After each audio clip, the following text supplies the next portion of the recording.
Au final, on peut résumer les choses en appliquant au cinéma américain le modèle de propagande développé par Herman et Chomsky. Et en fait, c'est ce que Matthew Alford a fait explicitement dans ses travaux. Comme dans les médias, la production cinématographique passe par plusieurs filtres. D'abord, celui des majors.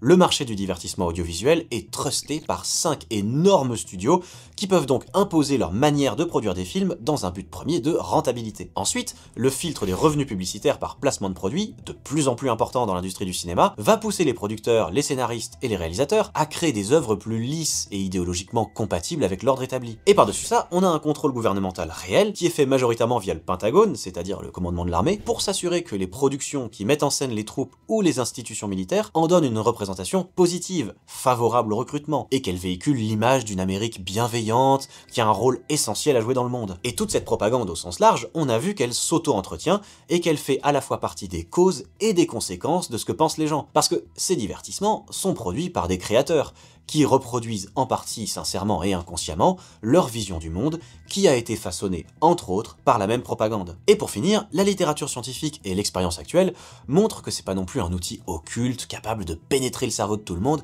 et de retourner les opinions quelles que soient les circonstances. Si on a déjà développé de manière cohérente un certain système de pensée politique, alors la propagande de l'idéologie contraire sera incapable de nous convaincre. Et en fait, si on interprète un peu ce dernier point, c'est plutôt une bonne nouvelle pour mon travail et celui des médias indépendants. La propagande, ça a son efficacité, mais la contre-propagande, ça marche aussi.